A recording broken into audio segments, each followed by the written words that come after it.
CBC lies, CBC lies. You know, we actually have a dedicated website called cbclies.com where you can watch a whole series of reports on this issue and take action against it because they can't stop lying. Don't believe me? Wait till you see this report.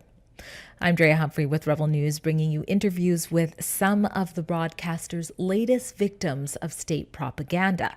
Professor Francis Whittleson and author and historian Jerry Amernick, who were among several individuals claiming they were lured under false pretenses into participating in a gotcha-style production apparently aimed at humiliating them and swaying public opinion against work they've done that challenges the residential school was genocide narrative and Canada's booming reconciliation industry.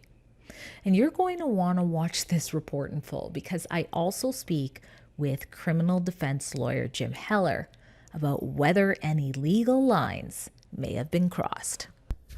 What's this about? Tell me what this is about.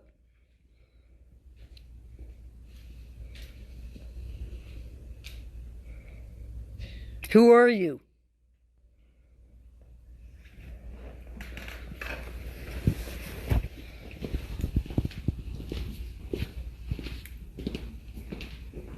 That was a disturbing portion of Whittelson's clip that she released after she had realized she had been set up by liars using fake names, a fake company, to interview her under fake pretenses for some sort of elaborate film pushing fake narratives about Canada's history. So these are two Aboriginal people that you brought in? I didn't bring Aboriginal people in now. I work for them. You work for the Aboriginal. Who do you work for? For them. Who is them? The Aboriginal people, Indigenous people that you're talking about. So yeah, that's the deal. We've since learned that the Aboriginal they're speaking of there behind the prank show, still in early production, isn't some sort of YouTube star or comedian. No, it's Aboriginal People's Television Network, APTN, alongside the Canadian Broadcasting Corporation, both state broadcasters who use Canadian tax dollars to bring you information. I'm shocked, but not surprised. After all, while Rebel News is wrapping up her documentary, Culling the Cure, which exposes government overreach over Canada's controversial cull of healthy ostriches, the CBC's Fifth Estate just released a sad attempt to sway public outrage over that situation away from the government in their documentary called Ostrich Con. And as many of you know, during the CBC's most viewed broadcast within many years, which took place last year, during the federal debate coverage, their top political correspondent, Rosie Barton, lied about me to everyone, claiming I was spreading misinformation when I said that the widespread unmarked clandestine residential school grave claims are unproven. She defamed me with a straight face. But at least she didn't try to enter my home, because that's exactly what this recent CBC and APTN collaboration set out to do to Lindsay Shepherd, whom, like Whittleson and Amernick, you'll hear from again in a moment here, were deceived by liars in this operation. The young mother and author of this children's book, A Day with John A. Macdonald, which won't lead your kids to grow up to tear down statues of our country's first prime minister if there's any left. Well, she says they were lying and befriending her for months, interviewing her for a film that was supposed to be about restoring John A. Macdonald's legacy, even citing a fake toy company or something like that to get her consulting advice on this fake doll. And the Vipers were also suggesting to come to her home around her baby to violate her more so. It's sick. And she's not alone. Here's what they did to Whittleson and Amernick. I was going to be interviewed for a docu-series on universities and free speech and, trying to portray history in a more objective way. Well, it's pretty similar. I was first contacted by email back on April the 20th, and similarly by a woman who said her name was Pam Gibson, a producer, and they're doing a series on history, and they're doing an episode on John A. Macdonald, and they want to tell the record accurately, and they would want to talk to me, talk about the book that I wrote, which is about historical revisionism. And so I asked, where did they get my name? And they got my name from Patrice Dutil. Now, Patrice is a highly regarded professor at Toronto Metropolitan University, formerly known as Ryerson. I always say that. Mhm. And he is the top expert on Johnny MacDonald in Canada today. All right. He's a historian and professor. And he couldn't go because he's still teaching classes, and he recommended they speak to me. So I checked with him, and I figured if it's okay with Patrice, that's fine. And so there were a few emails back and forth. Mhm. They're going to pay all the way, pay an honorarium, the whole bit. They mentioned the name of the company. I checked them out, checked their website. I checked the names of every name I was given. It seemed to be reputable. So I said, okay. Yeah, so I had the same thing happen as Jerry did, which was the flying out to Vancouver, the stay in the hotel. And I arrived, I got a car to drive me to Franklin Studios. I didn't know I was going there. I had no address or anything like that. I arrived, was met by Igor Vamos, who called himself Mike Smith, and Amy Mercer, and they were very smarmy. That was the word that I thought, is that they were overly nice.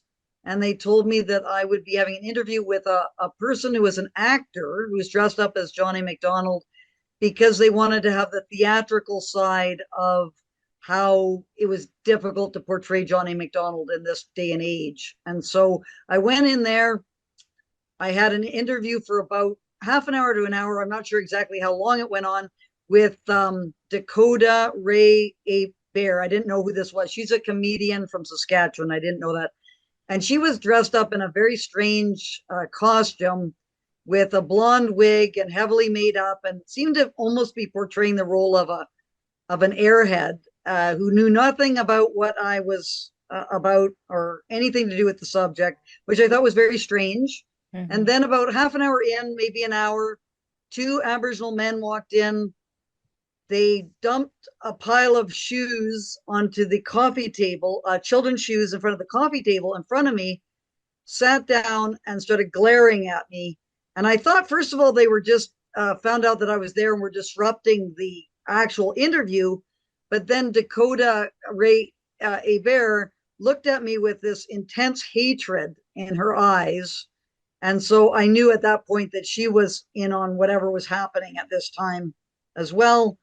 And then I thought, I usually have my pocket recorder with me, and I, for some reason, didn't take it with me. I don't know why, but I thought I have to be able to try to record this. And my bag was in the other room, so I said, I've got my medications in my bag. I need to take them. Can you please bring me my bag? And they brought me my bag. And the moment they did, I whipped out my smartphone and started live streaming and interrogating the person who claimed to be Mike Smith, but he was Igor Vamos.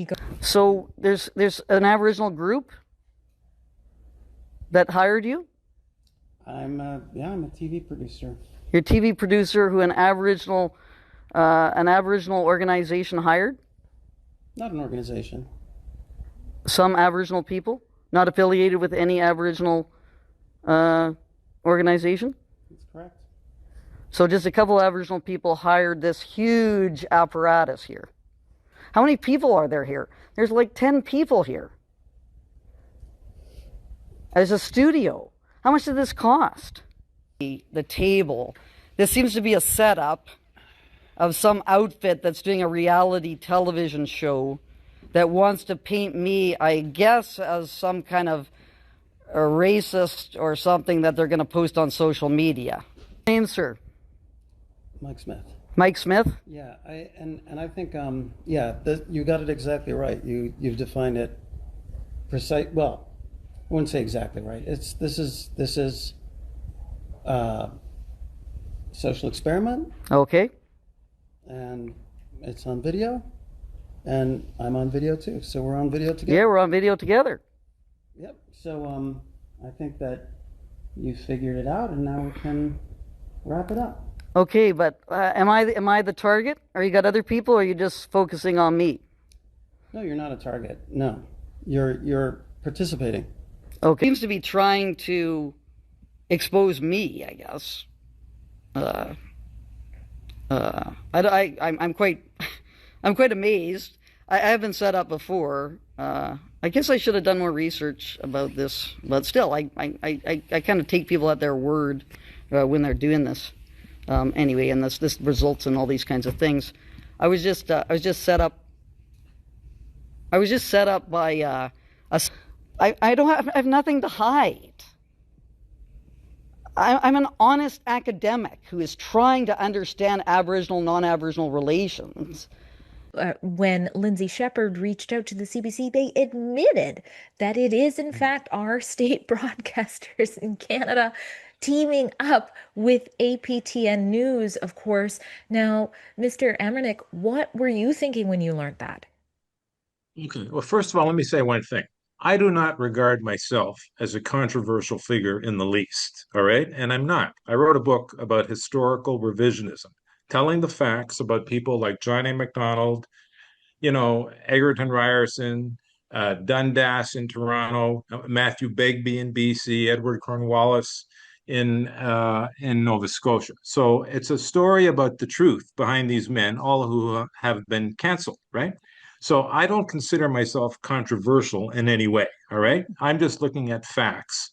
Right. So my experience was similar to Francis, but I didn't get the drama that she had. They did the interview. I just thought the thing just seemed very ditzy, Hmm. not very professional. A couple things happened that I thought were strange, but I didn't think there was anything like a setup involved. And What's not one until of I those came back. things? What just describe one of those things Well, for us. for example, we start the interview. She's tossing these very softball questions, and it was obvious to me she didn't know anything about anything. Okay. Mm. And by the way, she was introduced to me as Becky, who later apparently is somebody else, but Becky, and asked for an autographed copy of my book, which I gave her to Becky, right? So they're asking questions. The actor comes out dressed as Johnny McDonald. They told me they're going to do that. All right. The whole thing seemed to me kind of, I don't know, lightheaded, childish, whatever, but I didn't say anything. And then on the screen there, they have a quote attributed to McDonald that I didn't catch it all. It was only on for a few seconds, but appeared to be a rather racist quote about Asians. Mm. And I said something about that. I think there was something there that was taken out of context. Oh, they're going to address that. Mm. Okay, fine. So it goes on a few more questions. And then I'm talking about some of the myths perpetrated about McDonald, that he tried to starve the Plains Indians during when the buffalo herds died out or were driven to extinction. And I said, well, that's not really the case. He instituted a famine relief program.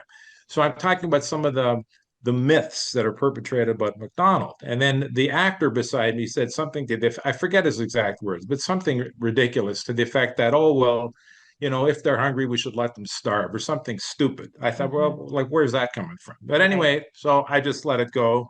It is earlier. We're still trying to get to the bottom of what happened. But Francis, I also want to hear what you thought when you found out CBC and APTNs were involved. What really led me to the CBC angle was I was contacted by a retired RCMP officer who saw my video of Vamos on YouTube, and he said that 5 police officers had been pranked as well by the same outfit. 5. And 5, according to him, it's not been verified. I know of 3, himself and 2 others. I'm not sure about the other 2. They could have been plants, and I don't know what's going on. But Right. he said that these police officers, these retired police officers, were taken to the CBC studio in Vancouver, were put up on a stage in front of a supposed live audience Wow. and humiliated.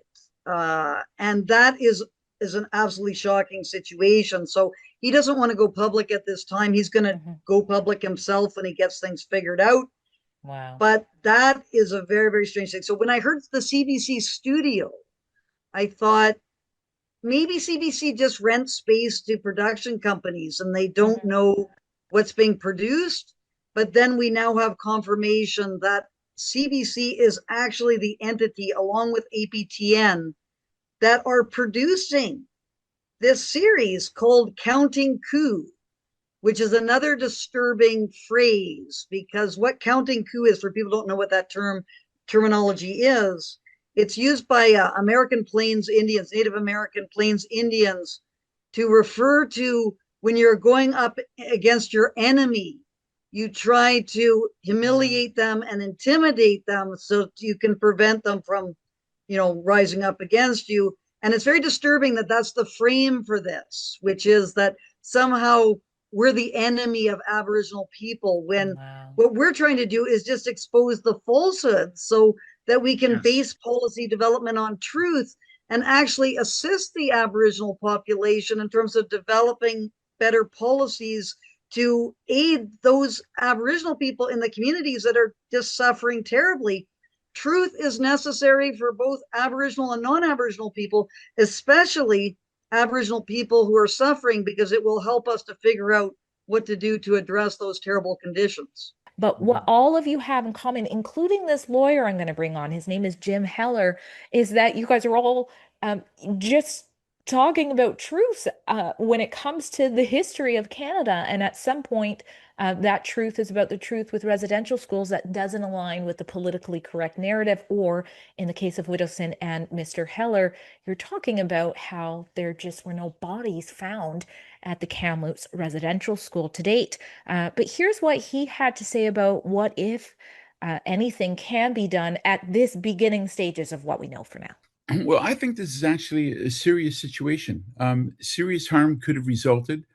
The actual effects that this might have had on Francis or any of the other people that were subjected to this sham fake interview in themselves could be traumatic and disturbing, but it could have even been much worse. But I wasn't sure. I wasn't sure about the criminal liability. I had to think about it, and I think that I've discovered that in fact this is a violation of the prohibition against false pretenses, Section 361 of the Criminal Code. And it says basically that if you get someone to do something with fraudulent intent, you induce them to do something that they wouldn't have otherwise done, that's it. You've defrauded them.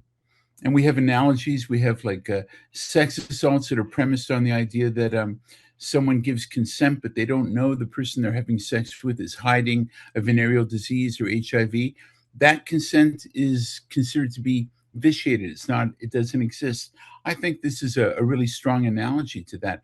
Amazing that our national broadcaster would participate in something like this, and at the same time not have above board open interviews with these same people, just kind of like open interviews. Instead, they'd participate in this kind of subterfuge. But I think that there definitely could be criminal liability. All right. So again, crazy story, so much here. I know we're going to be talking about this more on Rebel News as we find out more things. But Francis, you were approached by the CBC and you just did an interview with them before this. So tell us what happened. What was that about? Well, a lot of it was just kind of an investigative interview, just trying to find out what I knew about it. It was kind of interesting because one got the sense that the CBC entity that is producing this other show is CBC Entertainment, and this is CBC News. So those two elements don't really intertwine very much. So much of the interview was just trying to figure out what my side of the story on the whole thing. After conducting this interview, I watched the CBC's national interview after they interviewed Dr. Whittleson. I think they were backed into the corner. It was 2 minutes long and they couldn't vilify her. People are outraged about this. Instead, they focused on distancing themselves from what happened, pointing out that it's not CBC News or APTN News. But you know what? It's under the same state paid for broadcasters, both with CBC and APTN. And we're not surprised to see this happen. So again, I recommend you go into the description box below and check out everything to do with this crazy story. I've done my best to link all of these sorts of things so you can watch and let me know what you think. But also take action while you're there at cbclies.com.